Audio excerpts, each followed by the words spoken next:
प्रायोजक है कृषि मंत्रालय भारत सरकार।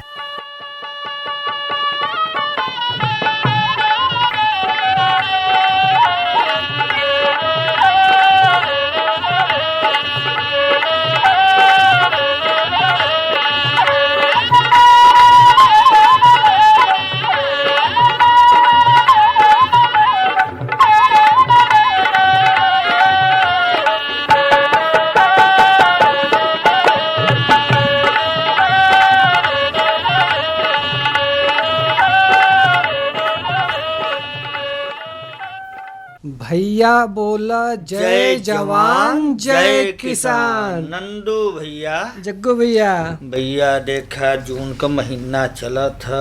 अब देखा जवन किसान भैया लोग हुआ खेती बाड़ी के तैयारी में लग गयल हुआ। बिल्कुल बिल्कुल। आ देखा अपने भगेलू भैया भी अपन चाप के मेड़बंदी का काम शुरू कैले हुआ। भैया माटी के तो जांच कराई ले रहना। बिल्कुल भैया देखा मेड़बंदी का काम करावत हुआ। आ देखा मेड़बंदी का काम करौले से नंदू भैया एक फायदा ई बाय कि भैया हो जवन हमार उपजाऊ माटी बाय। बिल्कुल भैया वैज्ञानिक भैया कहना ना कि ऊपर का 6 इंची का माटी हमार उपजाऊ होले। बिल्कुल बिल्कुल। भैया मेड़बंदी अगर कमजोर रही, बरखा बुन्नी होई तो भैया ऊ जवन उपजाऊ मट्टी जाले बह। आ जब बह जी तो भैया हमहन के जितना जवन फसल का भैया चाहत रहल हो भैया वो चीज नहीं मिल पावत, कम मिलेला भैया, दाना कम हुई। जग्गू भैया देखा यह समय न मेड़बंदी नसबंदी और भैया पेड़ लगावा वाला। भैया पेड़ बंदी कह दा। बिल्कुल भैया हर खेत पे भैया मेड़ हो, हर मेड़ पे पेड़ हो और पेड़ के भी भैया बंदी रहे ताकि भैया वो नुकसान न होके। बिल्कुल बिल्कुल। तो कहीं न कहीं ये चीज अपन जरूर ध्यान दी है। और देखें आज के मौसम भी अधिकतर 37 डिग्री सेल्सियस और न्यूनतम 26 डिग्री सेल्सियस बा। बाजार भाव भी अपन मिलल बा वो बचाई। लेकिन देखा आज बा शनिवार। अब भैया देखा आज सीधा सीधा बात जोन बा किसान भैया लोगन के एकदम विशेषज्ञ भैया लोगन से होला। और आज देखें चर्चा के विषय रही भी है खरीफ के तैयारी। खरीफ के तैयारी पर अपन संतोष कुमार कुशवाहा भैया जोन हुआ सहायक विकास अधिकारी जोन बा कृषि राजगढ़ में हुआ जो बिल्कुल उनसे अपन सीधा सीधा अगर बात हुई है किसान भैया लोगन के तो का कहल चाहत हुआ। तो भैया हम तो कहते कि भैया जानकारी सुने में भैया हमन कहाँ पीछे हटत है। तो किसान भैया लोगन का समस्या है। अब विशेषज्ञ भैया क्या कुछ बतावत हुआ सुनल जाए। आज अपने किसान वाणी कार्यक्रम में है और आज के दिन हम लोगन अपने किसान वाणी कार्यक्रम में हेलो किसान लेकर आइला जौने के माध्यम से जौन भी अपने किसान भाई लोगन का समस्या होला ओकर समाधान भी कयल जाला। एकरे साथे साथे एक अच्छी जानकारी भी उपलब्ध करावल जाला खेती बाड़ी का अपने किसान भाई लोगन के। तो देखें आज हमार संपर्क हो गल बा संतोष कुशवाहा भैया से जौन की एडीओ एजी राजगढ़ मिर्जापुर में आप हुआ। और आज आपसे ही हम लोगन जानब कि जौन आवे वाला समय बा वो खास तौर से खरीफ का समय है और खरीफ का तैयारी ये समय हम लोगन कैसे करी। कहे से कि जगह जगह है अपन जौन किसान भाई लोग हुआ धीरे धीरे जौन लंबी अवधि का धान का प्रजाति बा ओकर नर्सरी डाले भी शुरू कर दिले हम। तो और जौन किसान भाई लोग तैयारी में लगल हुआ तैयारी कैसे करें, नर्सरी कैसे डालें, ओकर देखभाल कैसे करें, यही विषय पर बातचीत हुई। संतोष भैया नमस्कार। नमस्ते सर, नमस्ते सभी किसान भाइयों को भी नमस्ते। भैया देखें ये जौन अपन सीजन बा खास तौर से खरीफ का सीजन है तो अपन किसान भाई लोग खरीफ का तैयारी भैया कहाँ से शुरू करें। जैसा कि हम सभी लोग की जो खेती होती है बहुत ही मेहनत से होती है और बहुत ही आमदनी का एक सोर्स होता है। इसलिए कड़ी मेहनत के साथ साथ तमाम चीजों को ध्यान में रखते हुए किसान भाई करते हैं। और थोड़ी सी भी कहीं से चूक होने से कहीं ना कहीं दिक्कत तकलीफ कर देता है जिससे कि हमारी फसल कमजोर होती है, खराब होती है, नष्ट भी होती है। तो उसके लिए हम लोगों को पहले से सचेत होना पड़ेगा क्योंकि इस समय खरीफ का जो सीजन चल रही है इसमें सबसे पहले तो धान का जो सीजन है, धान में हमको देखना है कि जो लॉन्ग ड्यूरेशन किया या ज्यादा उत्पादन वाली फसल जो हम लोग लेंगे उसके लिए नर्सरी एकदम उपयुक्त समय चल रहा है। इस समय हम लोगों को करना होगा। तो उसके लिए नर्सरी करने के लिए हम सभी को ध्यान देना होगा कि जो बीज है बीज कहाँ से लें, बीज की कौन कौन सी प्रकार है, कौन कौन सी वैरायटी लेनी होगी या उस पे सरकार द्वारा जो राजकीय कृषि बीज भंडार पे अनुदान है की व्यवस्था है, उसके लिए भी जो है तमाम चीजें हैं। तो उसमें हम सभी किसान भाइयों को फोकस करना चाहिए कि जो हमारे ब्लॉक के अंतर्गत जो भी राजकीय कृषि बीज भंडार है वहां से त्वरित संपर्क करें और वहां से उपयुक्त वैरायटी जो आपके पसंद का है, चाहे वह अर्ली वैरायटी हो, जैसे कम दिन की वैरायटी जहाँ पे पानी की उपलब्धता कम होगी, तो जैसे पहाड़ी इलाका हो गया वहाँ पे पानी कम होगा तो उसके लिए भी वैरायटी अलग से चयन करें। जैसे अधिक उत्पादन वाली वैरायटी होगा उसका भी चयन करें। या तो बासमती भी, बहुत सारे किसान ऐसे भी होते हैं, बहुत शौकीन भी होते हैं, अच्छी मुनाफा कमाने के लिए या लेने के लिए भी, अच्छे उत्पादन लेने के लिए बासमती या सेंटेड राइस का भी उत्पादन करते हैं। तो इसकी बहुत सारी चीजें हैं जो कि अगर आपके ब्लॉक पे अगर मिल जाएगा तो सबसे पहले तो यही हो जाएगा कि आपको 50% अनुदान युक्त मिल जाएगा। मतलब कि जैसे 60 रुपया केजी है तो 30 रुपया केजी ही आपको मिल गया, उससे आपको राहत हो जाएगा। संतोष भैया जी देखें एक फोन आई गल बा। जी हेलो। हाँ भैया प्रणाम। प्रणाम प्रणाम भैया, का नाम बा आपका, कहाँ से बोलत हैं भैया? इंद्रासन सिंह मौर्य, ग्राम विसुंधरी, पोस्ट घोरावल, जिला सोनभद्र से। इंद्रासन भैया आपका अपने कार्यक्रम हेलो किसान में बहुत बहुत स्वागत बा। देखें आज हम लोगन के साथ संतोष कुशवाहा भैया हुआ जो उनकी एडीओ एजी राजगढ़ में हुआ और खरीफ के तैयारी पर बात हम लोगन आज करत है अपने कार्यक्रम में। तो आप अपन प्रश्न करें संतोष भैया से। भैया देखें पानी के तो यहाँ अभाव है और खरीफ के फसल में मतलब अगैती में खाद का भी ऑर्गेनिक खेती का बात हो रहा बा, जिसमें ढैंचा, सनई और उर्द का खेती अब का विकल्प बन सकला कि धान का नर्सरी तैयार करे बाद में बोल जा सकला? नर्सरी ढैंचा की अगर अभी भी, नमस्कार भैया, जैसा कि आपको ढैंचा का भी अगर आपको बुआई करनी होगी तो उसमें आप कर सकते हैं। अभी हमारे पास लगभग 30 दिन 40 दिन का अभी समय, अगर आप नर्सरी आज भी डालेंगे तो लगभग 28 से 30 दिन अभी हमारे पास समय बचेगा। तो उसमें आप अगर कर लेंगे तो जो आपकी खेत की जो उर्वरा शक्ति या हम पूरे पूर्वांचल या पूरे प्रदेश देश की जो मृदा शक्ति छीड़ हो रही है तो उसमें हम अगर सनई ढैंचा का भी प्रयोग करेंगे तो बहुत ही कारगर होगा, क्योंकि हर जगह हर ब्लॉकों पे भी संभवतः पूरे प्रदेश में पहुंच रहा है। तो कहीं ना कहीं उसका लाभ जो है आपको डीएपी, यूरिया या जो फर्टिलाइजर है कहीं ना कहीं से आपको कम करने में भी सहयोग प्रदान करेगा और आपकी उत्पादन भी अच्छा होगा। साथ ही साथ जो भी पौधा आपका विकास करेगा वो स्लोली और बहुत ग्रीन और अच्छा नॉर्मल रूप में ग्रोथ करेगा, जिससे कि आपकी पौधा कभी पीलापन नहीं पड़ेगा और आपकी जो कार्बनिक पदार्थ है आपकी खेत की उसको भी बढ़ाएगा। इसलिए आपका ये जो प्रश्न है कि ढैंचा लगा सकते हैं कि बहुत अच्छा है, ढैंचा अगर आपको मिल जाए तो जरूर लगाइए।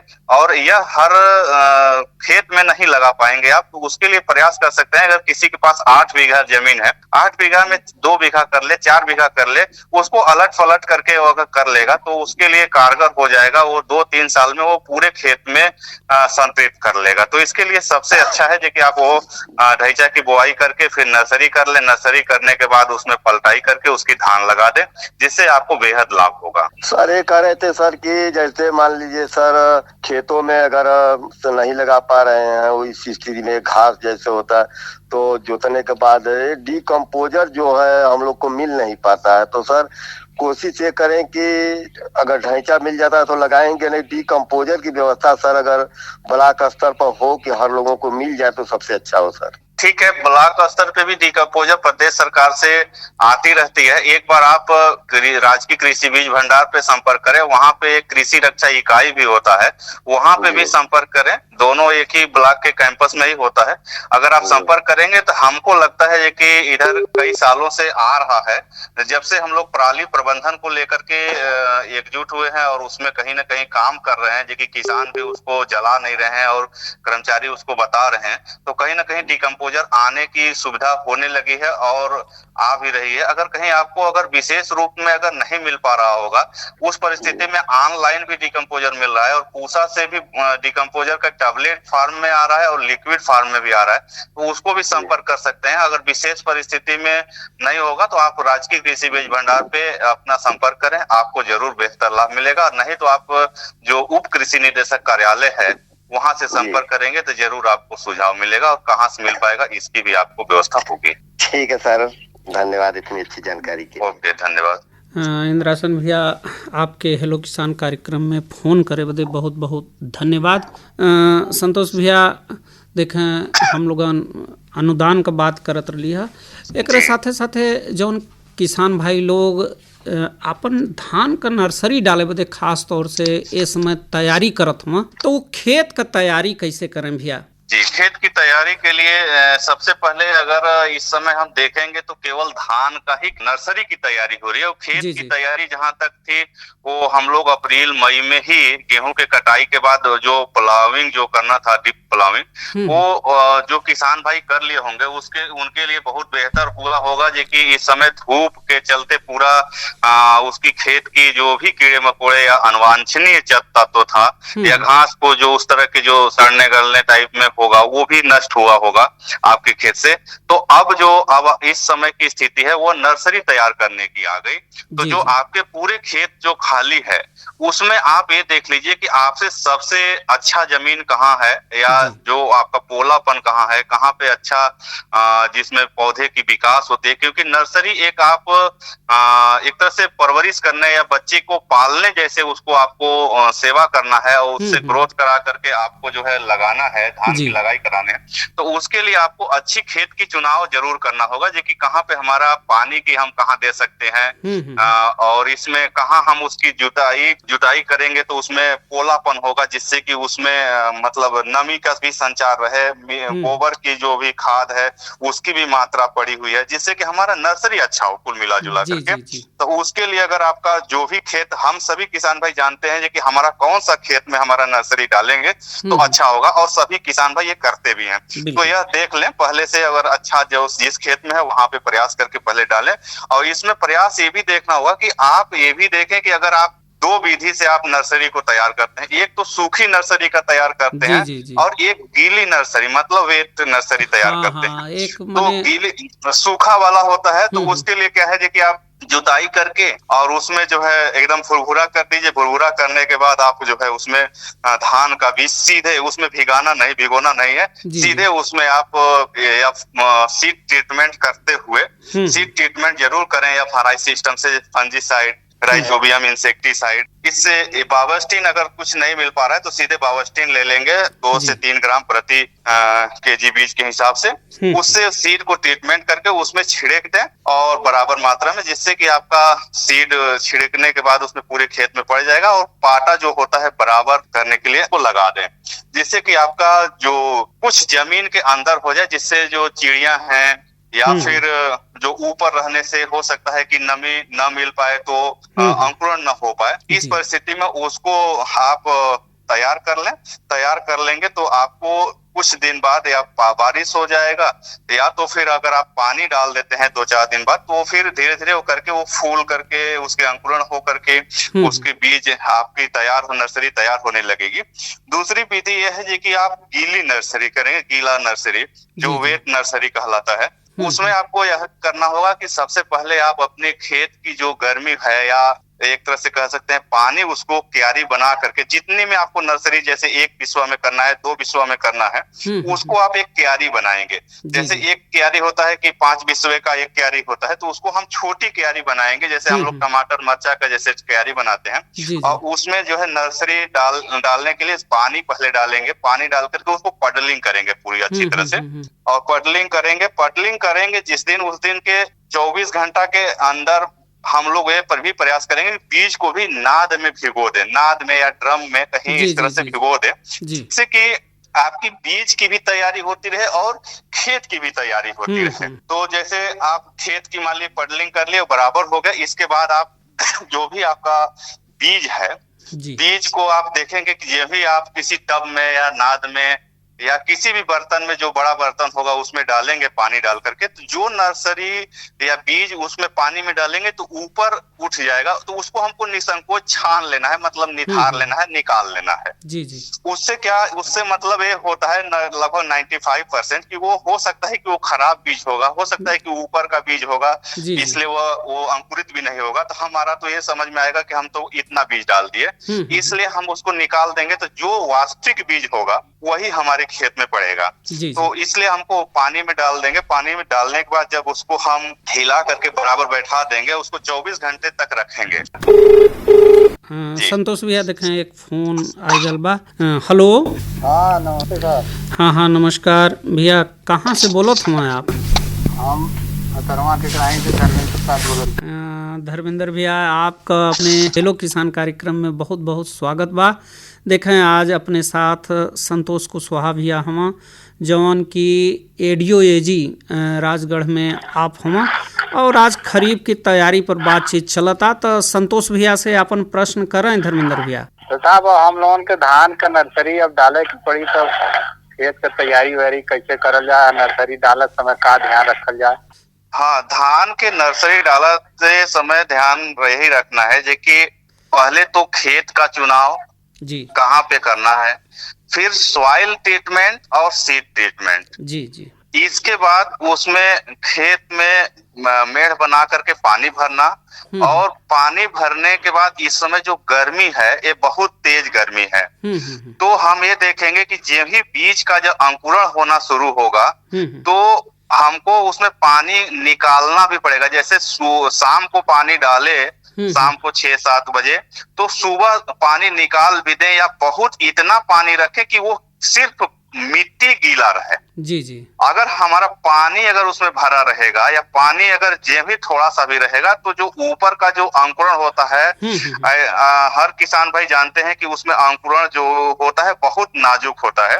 वो नाजुक क्या है कि इतनी हीट है जो 45 डिग्री 48 डिग्री या 40 डिग्री टेम्परेचर है, उससे गल जाएगा, और जब ही गलेगा तो हमारा नर्सरी पूरा बैठ जाएगा। जी जी। तो उसको हमको ध्यान में रखना है, और ये सीड ट्रीटमेंट जरूर करना है, क्योंकि सीड ट्रीटमेंट हम नहीं करेंगे तो उसमें कहीं ना आगे जाकर के कंडुआ की भी, जैसे हम लोग आप धान देखते हैं कि जब बाली आती है तो उसमें पीला पीला सा पूरा खेत में पड़ जाता है, जिससे हम कंडुआ कहते हैं या पीला रोग कहते हैं, तो वो हल्दी रोग कहते हैं। तो वो कहीं ना कहीं हमसे इससे बचाव हो सकती है।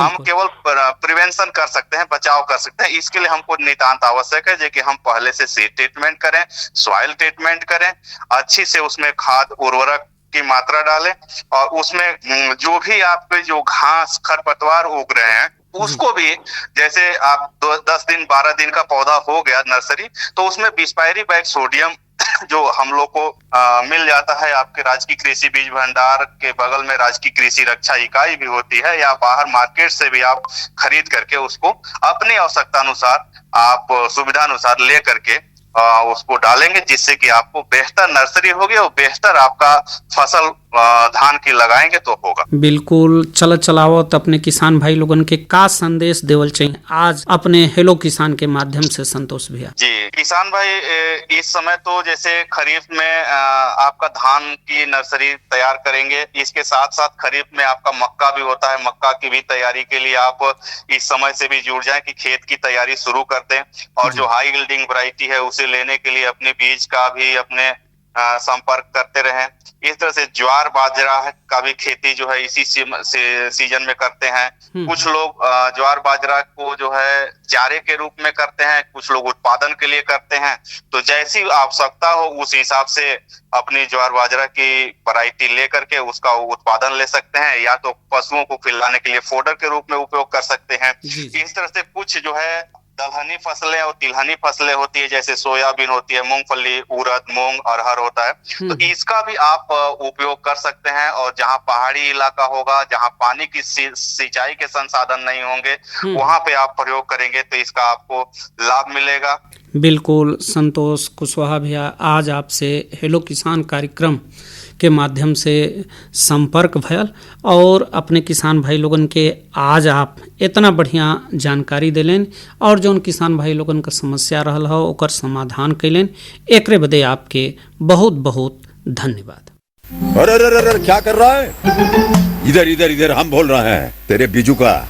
पुतला बोल रहा है? पक्षियों से तो हम खेत को बचा लेते हैं, पर इन घातक रसायनों से कैसे बचाएं? मतलब? देख बेटा, तू जो ये अंधाधुंध रसायन मिलाता है ना, मिट्टी की सेहत बिगड़ने लगी है। और जब माटी ही कमजोर पड़ जाएगी तो उपज कैसे सेहतमंद होगी? अरे पहले ऐसा नहीं था। पूछना अपने बड़े बुजुर्गों से, कैसे फसल लहलहाती थी, शुद्धता झलकती थी। हाँ, माटी भी तंदुरुस्त और लोग भी। अब पहली वाली बात कहाँ, पर अब तो सब यही डाले हैं। सब नहीं, आज भी लाखों जागरूक किसान परंपरागत विधि से फसल उगा रहे हैं। खर्चा कम और उपज की कीमत भी बेहतर पा रहे हैं। सच है? रे बेटे, एक्सपीरियंस से बता रहे हैं, धूप में बाल सफेद नहीं किए हैं। हाँ। ठीक है भाई, मैं भी आज से जैविक खेती शुरू करूंगा। माटी से प्रेम की परंपरा है परंपरागत खेती। हर जोखिम से निकल कर फसल आए, सुरक्षित हो जाए। फसल बीमा से हर किसान अब आत्मनिर्भर हो जाए। संकट के समय प्रधानमंत्री फसल बीमा योजना किसानों के लिए वरदान है। अब सूखा पड़े या बाढ़ आ जाए कोई डर नहीं, अब ओले पड़े या कीट पतंगे फसल खा जाए कोई फिक्र नहीं, क्योंकि हमने लिया है प्रधानमंत्री फसल बीमा। बुआई से फसल कटाई तक हर जोखिम का दावा, न्यूनतम प्रीमियम पर अधिकतम भुगतान का वादा। योजना से हर साल जुड़ रहे हैं 5 करोड़ से ज्यादा किसान। अब आपकी है बारी। नजदीकी कृषि कार्यालय, सहकारी समिति, बैंक शाखा, अधिकृत बीमा कंपनी या जन सेवा केंद्र में स्वेच्छा से करा सकते हैं पंजीकरण। फसल बीमा पोर्टल या फसल बीमा ऐप द्वारा भी कराया जा सकता है पंजीकरण। प्रधानमंत्री फसल बीमा योजना, आपकी फसलों का संपूर्ण सुरक्षा कवच। कृषि एवं किसान कल्याण मंत्रालय, भारत सरकार। प्रिय किसान बहनों और भाइयों, ये धरती हमारी माँ है। ये खेत केवल अन्न और फल सब्जी नहीं देते, ये हमें जीवन देते हैं। लेकिन अत्यधिक केमिकल फर्टिलाइजर के और पेस्टिसाइड के असंतुलित उपयोग के कारण ये धरती माता बीमार हो रही, इसकी उर्वरा शक्ति लगातार कम होती जा रही है। और इसलिए हमारे विजनरी और समय के बहुत पहले और बहुत दूर तक की सोचने वाले प्रधानमंत्री श्रीमान नरेंद्र मोदी जी ने आह्वान किया है, खेत बचाओ। 1 जून से 30 जून तक खेत बचाओ अभियान पूरे देश में चलेगा। इस अभियान के तहत आपके गांव में कृषि वैज्ञानिक, एग्रीकल्चर यूनिवर्सिटीज के विद्वान, केवीके के लोग, कृषि विज्ञान केंद्रों के केंद्र और राज्य सरकार के अधिकारी, जनप्रतिनिधि, जन नेता और प्रगतिशील किसान गांव-गांव जाएंगे और हमारे खेत की आवश्यकता के हिसाब से संतुलित कितना खाद डालना चाहिए इसकी चर्चा करेंगे। नकली पेस्टिसाइड के बारे में बताएंगे, कैसे पहचानें, खाद्य तेल का कम उपयोग करें और अलग अलग योजनाओं के पात्र लाभार्थी भी चिन्हित किए जाएंगे। आप सबसे मेरी अपील है, इस अभियान में भाग लीजिए और वैज्ञानिक जो कहें उनकी सलाह मानकर खाद का संतुलित उपयोग कीजिए। धीरे धीरे प्राकृतिक खेती की ओर बढ़िए। धरती कहे पुकार के कि अपनी माँ के साथ अन्याय मत करो। हम खेत बचाएं, तभी खेती बचेगी और आने वाली पीढ़ियों का भविष्य बचेगा। धन्यवाद। कृषि एवं किसान कल्याण मंत्रालय। जग्गू भैया देखा अपन खेत बचाओ अभियान एक संदेश भी सुनल गईल और उससे पहले किसान भैया लोगन के बात भी सुनल गईल और हम जब जानकारी सुनल गल तब देर न कर जा। भैया देखा हमरे हाथ में भी एक जानकारी बा बाजार भाव जौन इंद्रासन मौर्य भैया जौन बा घोरावल मंडी के भेजले हैं। वहाँ बैगन 125 से 30, नेनुआ 75 से 80, लौकी 30 से 35, कोड़ी 15 से 20, परवल 140 से 160, कुंदरू रहल 100 से 110, लहसुन 160 से 170, खीरा 65 से 70, खरबूजा 50 से 55, आम 125 से 30, धनिया 180 से 200, बोड़ा 125 से 130, पालक 85 से 90, मूली 60 से 65, कटहल 65 से 70, प्याज 55 से 60 और चलावत नींबू 300 रुपया सैकड़ा। और देखा रामचंद्र पटेल भैया जो है केंद्र सरकार का 12 वर्ष पूरा भइले भैया लाभ पहले है वहाँ। भैया उनकर जुबानी सुनल जाए। प्रधानमंत्री कृषि सिंचाई योजना के अंतर्गत पर ड्रॉप मोर क्रॉप अभियान किसानन खातिर वरदान साबित हो रहा बा। तो ऐसे ही अपने बीच में एगो किसान हुआ, उनके भी ये योजना के लाभ मिलल बा। अब उन्हीं से जानल जाए उनका अनुभव का बा। रामचंद्र पटेल, ग्राम अतरवा, ब्लॉक कर्मा,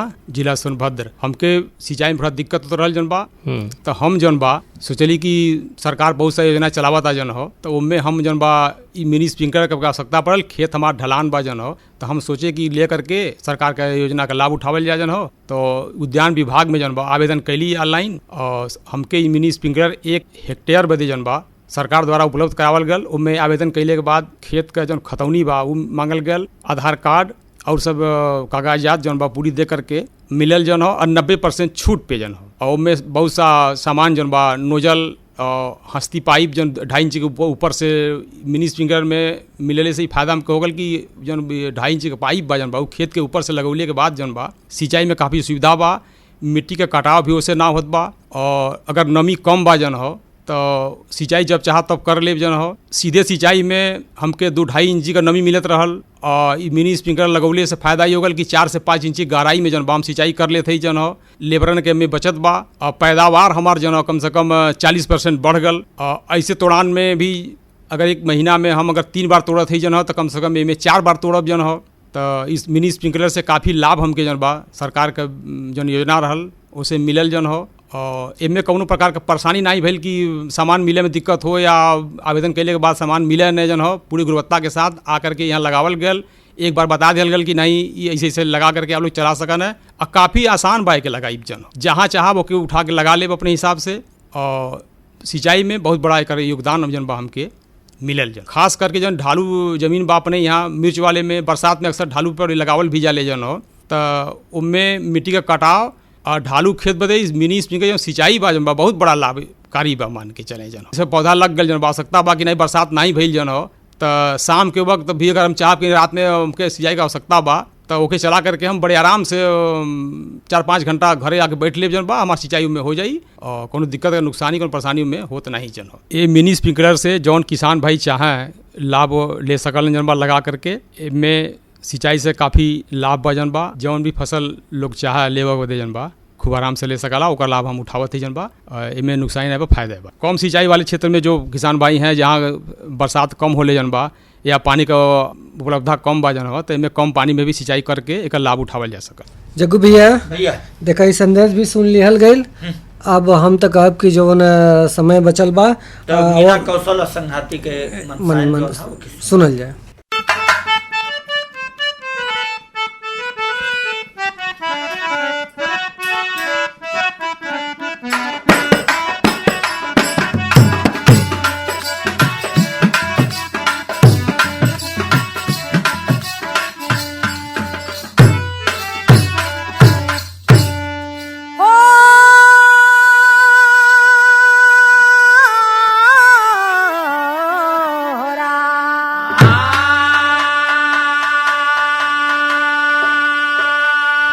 जग्गू भैया देखा अपनी मीना कौशल इहो संगाती रहली, लेकिन समय न होए के वजह से इनकर गीत गौने पूरा ना भइल। लेकिन अब देखा घड़ी के इशारा बा कि आज के अपन बैठ की यहीं समेटल जाए चलल जाए। तब भैया बोला जय जवान जय किसान।